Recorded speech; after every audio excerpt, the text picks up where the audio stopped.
When the players step onto the first tee at the Old Course, they'll be greeted by one of the widest fairways in golf. The opening hole does not feature any bunkers, but any thoughts that it might be considered a pushover are dispelled the closer you get to the green.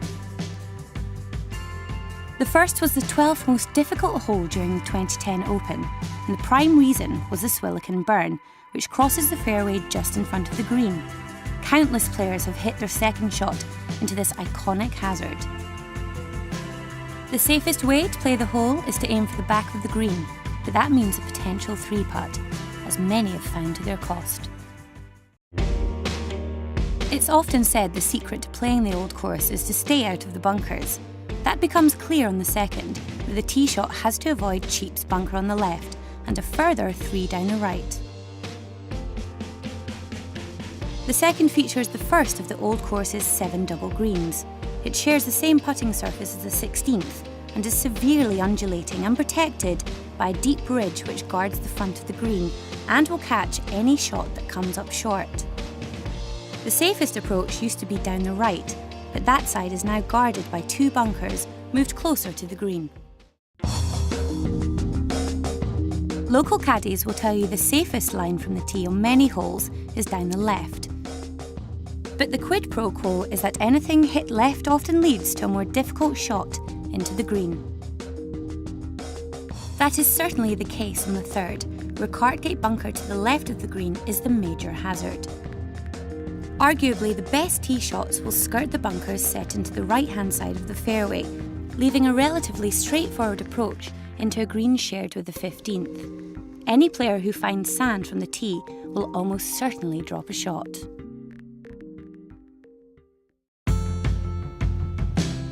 The fourth presents a similar challenge to the third, in as much as a drive down the right is more risky, but does open up the shot to the green. A tee shot onto the plateau down the left takes the fairway bunkers out of play, but means the approach shot will have to skirt a large mound and a deep bunker in order to reach the putting surface.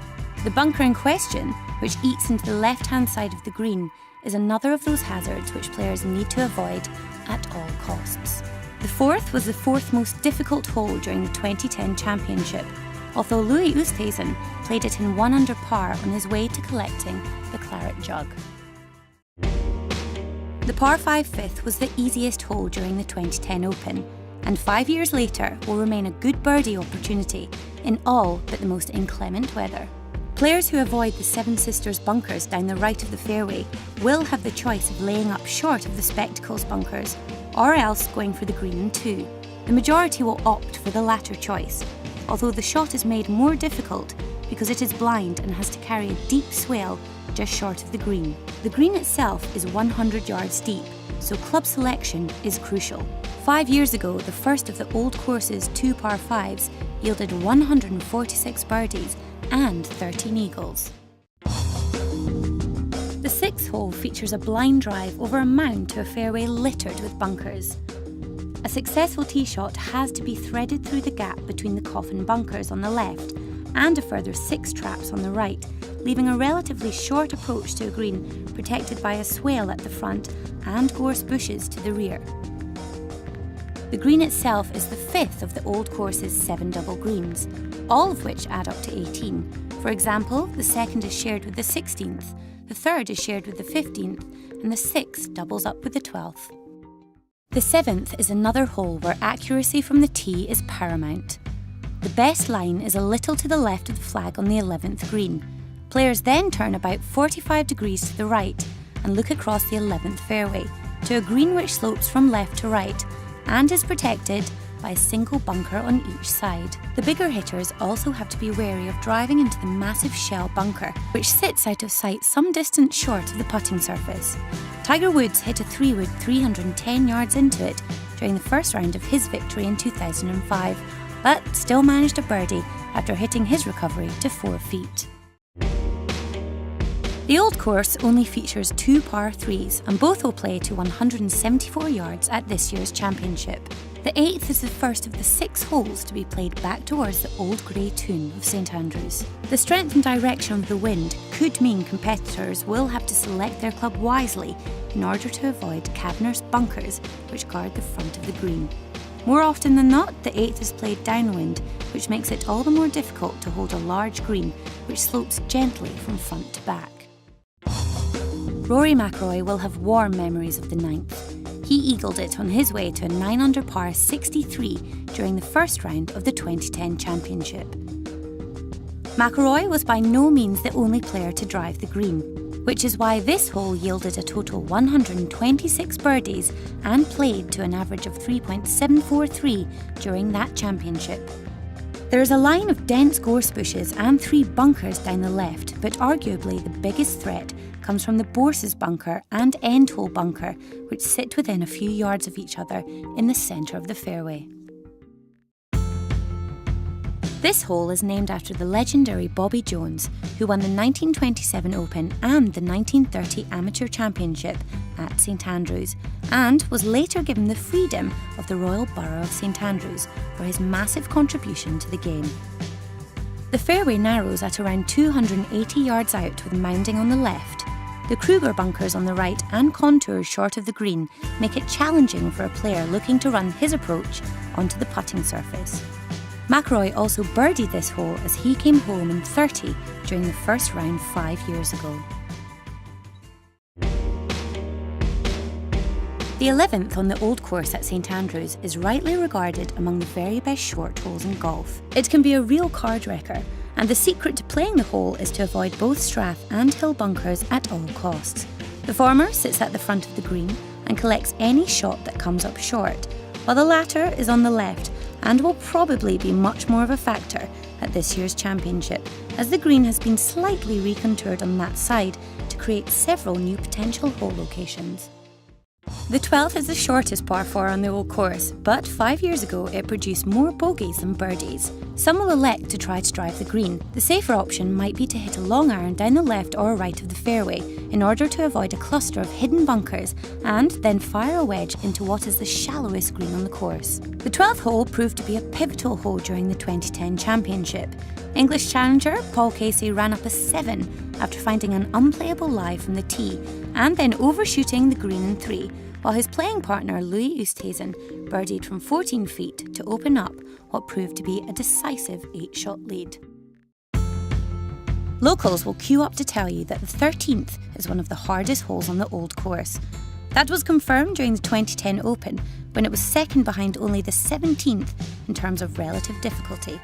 The tee shot has to be threaded past the coffin bunkers, which sit in the centre left of the fairway, and the second hit over a mound to a large green. Hole across, as it is called, yielded just 24 birdies compared to 118 bogeys and 17 double bogeys.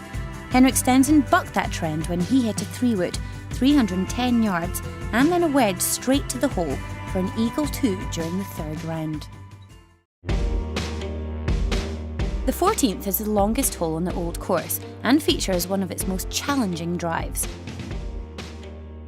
Players should hit into an area known as the Elysian Fields, which sits beyond the Beardy's bunker on the left and well away from the wall that delineates out of bounds down the right. The second shot then has to be hit either over Hell Bunker or down the left, leaving a short iron into a large undulating green. Unusually for a par 5, there was just one eagle on this hole in the 2010 championship by America's Jeff Overton in the 2nd round.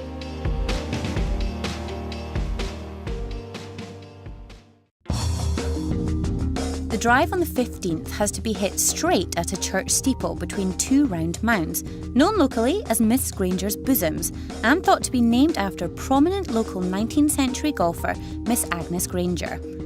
There are several deep pot bunkers slightly further down the fairway, while at the green another deep hazard gathers any shot hit short and slightly left. The secret here is club selection, both from the tee and into a large green, which always appears slightly closer than it actually is.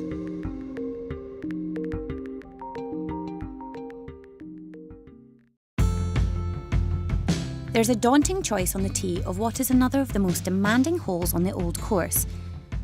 Either take the safe line down the left, knowing that leaves a more difficult shot into the green, or else opt for the more risky option and take on the out-of-bounds fence just down the right. Jack Nicklaus was one of a number of prominent players who preferred the former option, but whatever the choice, it is imperative to avoid a cluster of bunkers, known as the Principal's Nose, which eat into the left side of the landing area. The green itself is also well guarded by a Whig bunker at the front and another equally deep but unnamed hazard at the rear. The infamous road hole is widely regarded as the toughest par 4 in golf.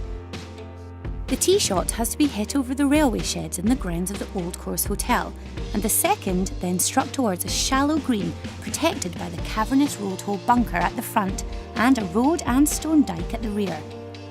5 years ago, Miguel Angel Jimenez won the European Tour's Shot of the Month for an improvised recovery shot off the wall, but many others have struggled in that area, not least Tom Watson, who flew the green in the final round of the 1984 championship, effectively handing the title to Seve Ballesteros.